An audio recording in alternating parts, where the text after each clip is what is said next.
G'day and welcome back to the channel, Ginger Ninja's Movie Reviews. I am the Ginger Ninja and these are my movie reviews. If you're new to my channel, thank you very much for tuning in, stopping by and checking it out. It is truly appreciated.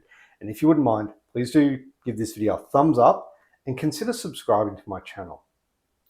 Now, if you are new here, you're probably wondering what I'm doing here and what I'm talking about. Well, all month, I've been looking at films that have come out in the 90s. Good, bad, in between, all through the 90s. That's it. It's been nothing but 90s November. And now we're looking at Deep Blue Sea, which came out in 1999. But look, before I get into that, I do want to say a big thank you to all my new and existing subscribers. Slowly working my way up to 1K, and I'm getting there. And I do want to thank all the people that have supported me and continue to support me. Thank you very much. It is truly appreciated. And of course, all my subscribers, each week, there's new subscribers. It's fantastic. So thank you, honestly. Truly mean it. But anyway, enough blathering on. I do it every week. I know you're probably sick of it.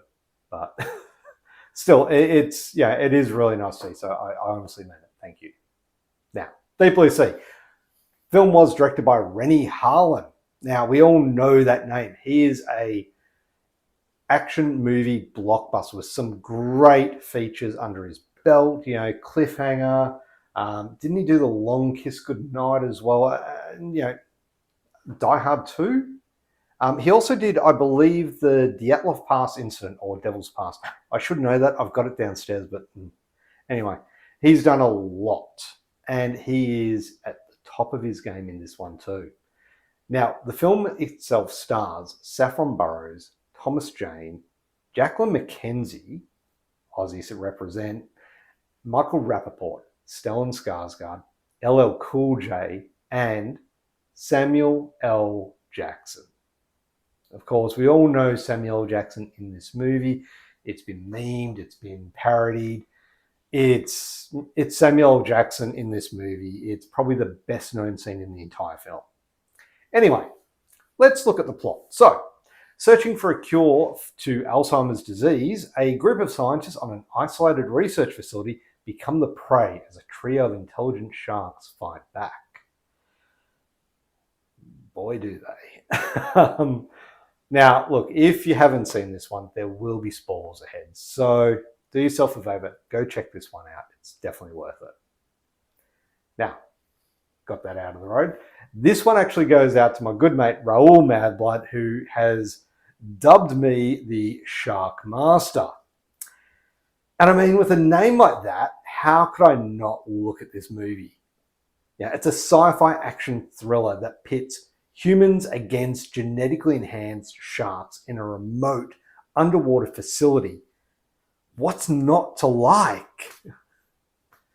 Look, 1990 was definitely a year full of very spooky shit. The new millennia was fast approaching, and we saw the beginning of the revival of the found footage genre with the Blair Witch Project. A remake of a classic Vincent Price film, The House on Haunted Hill, hit the screens, and another remake for classic tale, The Mummy, also hit the screens in the lead up to the year 2000. So before we get there, let's dive into the Deep Blue Sea.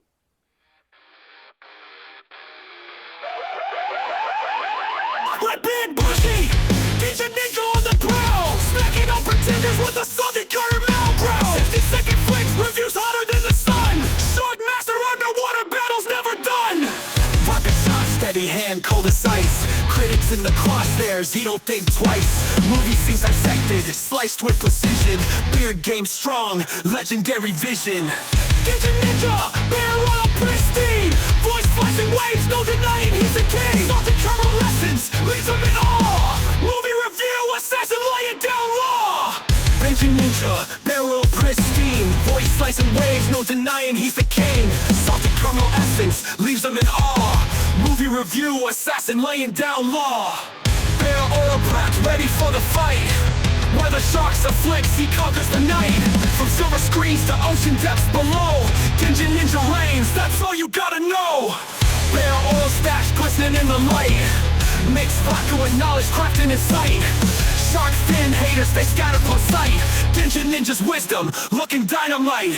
Legends we crafted from tales people tell. Something caramel dreams in a vodka infused shell. 60 seconds flat, analyze it with flair. Ninja ninja forever, ain't nobody compare.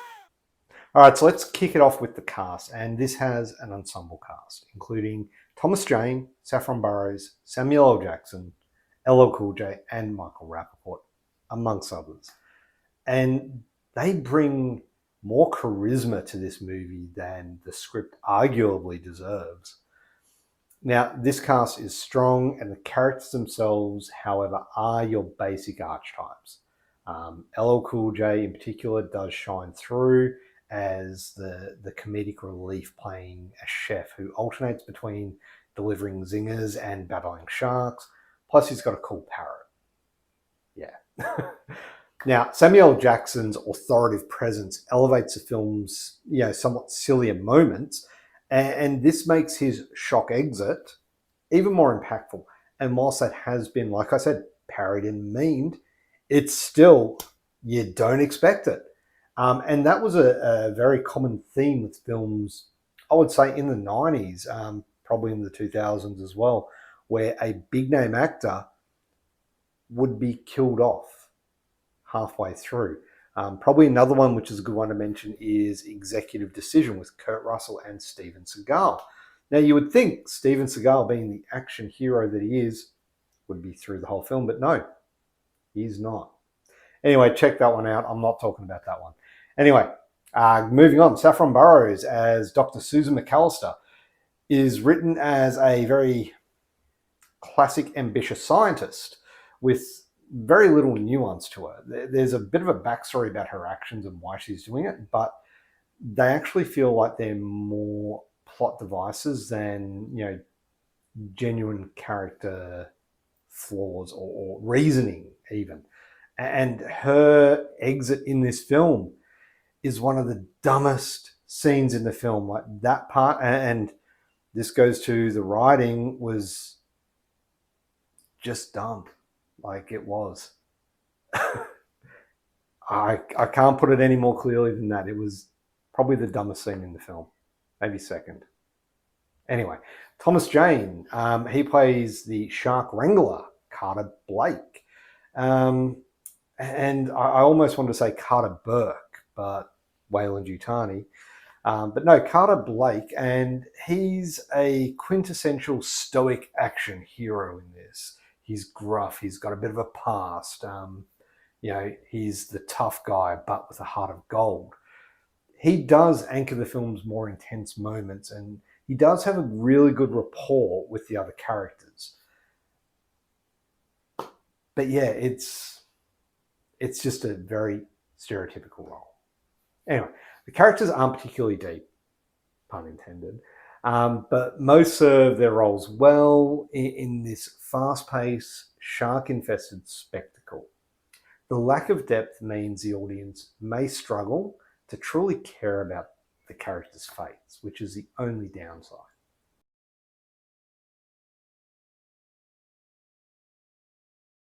All right, so get comfy because we're about to talk about the directing and the writing. And there's a lot here. So while the premise is fresh, at least for the time, I'm not saying it was original, I'm just saying at the time it felt rather fresh. The execution actually leans heavily onto overused genre cliches. The script does rely heavily on B-movie tropes, and the dialogue is often quite hammy. Yet it's this campiness that's part of the movie's charm. The film doesn't stray far from your standard scientific experiment gone wrong formula, and many of the plot developments are telegraphed well in advance. But all that being said, Rennie Harlin does a great job with the direction, crafting a very tense film throughout. Harlin knows how to build tension-filled set pieces, from underwater chase scenes to the facility collapsing in on itself. The action sequences are relentless and inventive. The flooding interiors and the claustrophobic corridors, they add a layer of suspense that keeps you engaged even when the story occasionally falters. And it's here where the pacing stumbles in parts. After the initial setup, the film hits a bit of a lull before ramping back up. But let me tell you, once the sharks start attacking in earnest, it's a wild ride and it doesn't let up. Deep Blue Sea oscillates between being a serious sci-fi thriller and a campy over-the-top action flick. And it's this tonal inconsistency that makes it difficult to take some of the more dramatic moments seriously. And that is something I noticed a lot with films in the 90s. The inconsistency in the tone, swapping back and forth between horror and comedy, or horror and sci-fi, or action and horror. You know, they couldn't get the tone just right. Very few and far between. There were a few that hit it right on the mark, and I probably think the best one that did it was The Mummy. That had a really good blend of action, horror, and comedy all throughout, and even a bit of romance. Now, some of the deaths are very sudden and oddly lack impact. They felt forced, almost like we need someone to die here and you're not a main character, so off you go. This was particularly noticeable with Jacqueline McKenzie's character. Though I will say her death looked amazing. You know, it's the shark that's jumping out of the water with her in its mouth. It looked great. And also Michael Rappaport, whose character's death just felt extremely flat. And then, of course, we've got Samuel Jackson, the shock death that I mentioned. You know, I get why that's there. And even the look on Thomasjane's face when that actually happens, a look of shock, like, did we just get rid of Samuel Jackson? It was done perfectly.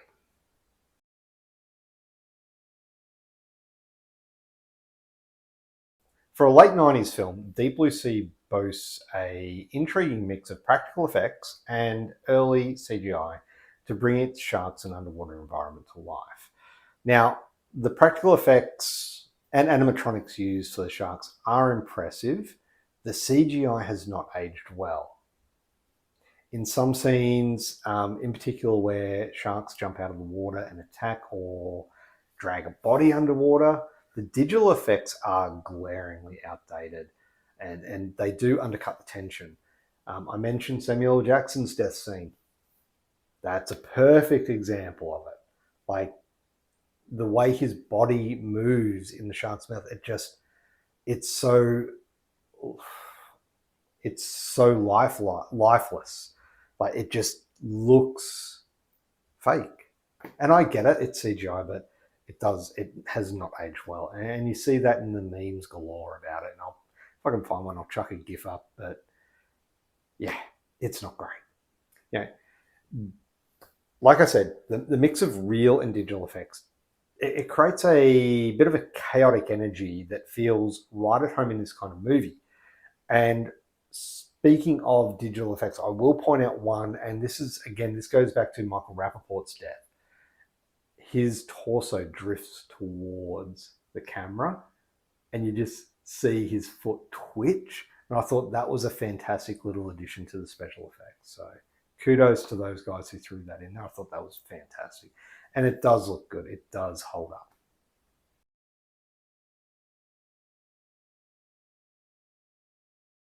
Now on to rewatchability. And as you all know, rewatchability is a big thing for me. Deep Blue Sea is a fun, fast-paced, mostly deep sea thrill ride that will keep you on the edge of your seat, whether it's your first watch or your fifth watch. It's definitely a rewatchable film for anyone. It's a lot of fun.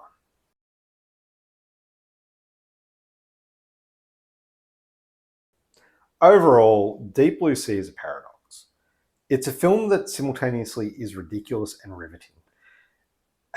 Its plot is absurd, its characters are underwritten, and its science is, I would say, laughable. I don't think anything is based in any form of reality. I'm not a scientist, I don't know, but yeah, I don't think it's possible to do that. Anyway, the movie's relentless pacing, its campy charm, and its genuinely thrilling set pieces make it a really fun ride for fans of the genre. It's not a film that invites serious critique at all, but rather one that begs to be enjoyed with popcorn in hand and a willingness to embrace its utter silliness. If you're looking for a thoughtful, scientifically grounded film, this isn't for you. But if you're in the mood for an over-the-top creature feature with killer sharks and unexpected laughs, Deep Blue Sea delivers in spades. For a score, I would give this a 7.5 out of 10. So there you have it. Deep Blue Sea from 1999.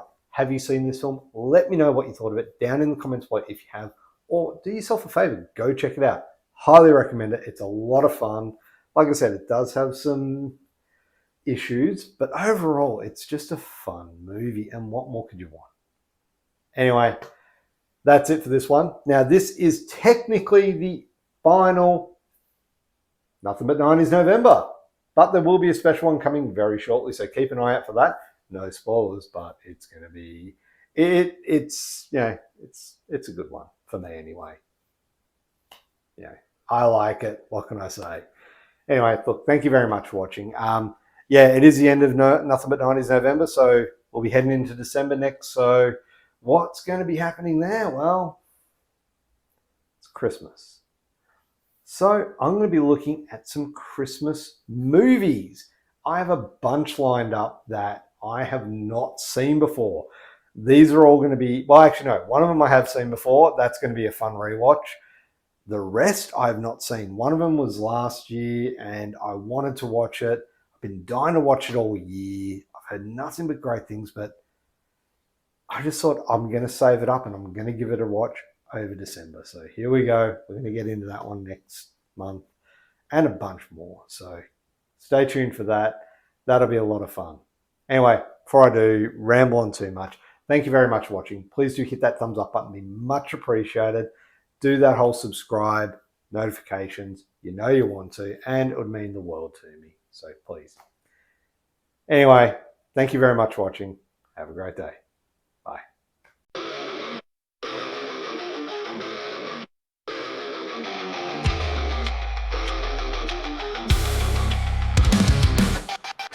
In the shadow sharp as a blade, 60 seconds in like a fast-paced raid.